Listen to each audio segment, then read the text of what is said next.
Halo Sobat Katedral, jumpa lagi bersama saya Paulus Romaha dalam kalimat KTKC 5 menit. Dalam KTKC kali ini kita akan membahas tentang seputar kematian. Apakah itu kematian dan bagaimana pandangan Gereja Katolik tentang kematian? Setiap orang pasti akan mengalami kematian. Begitulah akhir dari kehidupan kita di dunia ini. Bagaimanakah yang dapat dikategorikan dengan kematian? Nah, dalam KGK nomor 1005 dijelaskan apa itu kematian.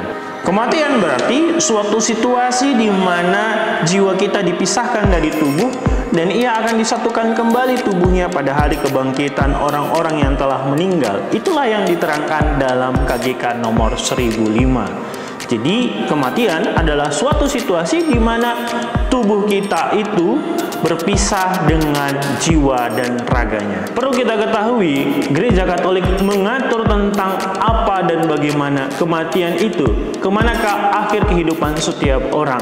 Di dalam gereja kita tidak mengenal yang namanya ada arwah gentayangan. Setelah orang meninggal, dia akan langsung diputuskan apakah masuk surga atau masuk dalam api penyucian atau langsung ke neraka.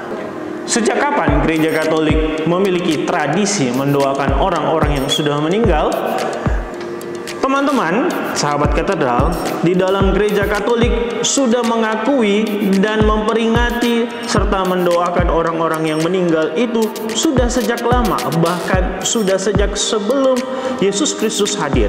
Hal ini tampak melalui kitab Makabe, yakni kitab kedua Makabe bab 12 ayat 38 sampai dengan 45.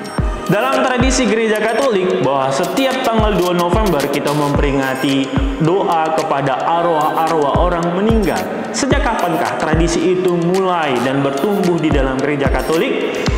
Tradisi tersebut sudah ada sejak sekitar abad ke-6 melalui komunitas Benediktin yang memperingati umat yang telah meninggal pada perayaan Pentakosta. Pada tahun 998, pada perayaan arwah menjadi peringatan umum dan dibawa oleh pengaruh rahib Odilo dari biara Cluny. Mulai sejak itulah bahwa setiap tanggal 2 November di kalangan Ordo Benediktin dirayakan peringatan untuk arwah-arwah orang meninggal.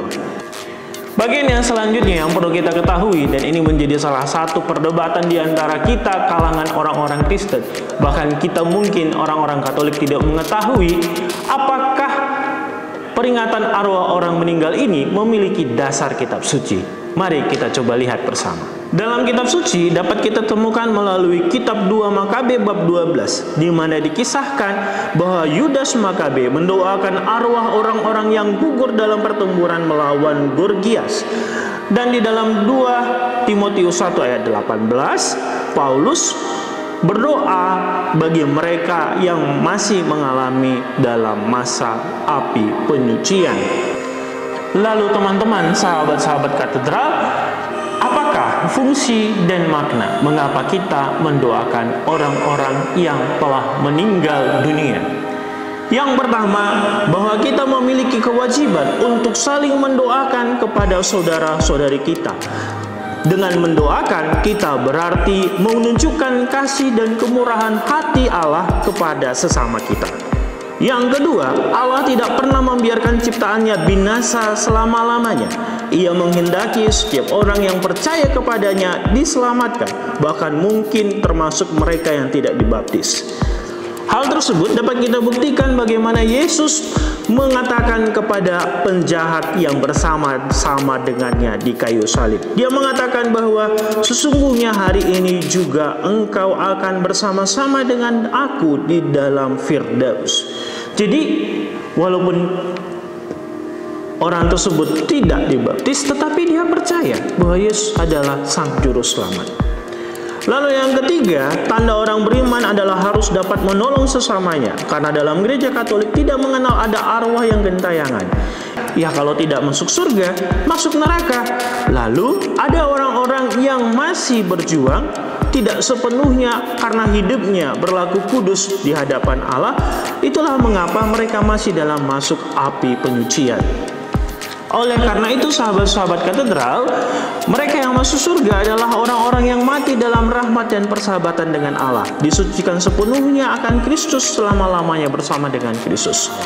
Sedangkan teman-teman atau kita yang mungkin nanti masih harus melalui api penyucian untuk memperoleh kekudusan, itu diterangkan juga di dalam KGK, yakni nomor 1030.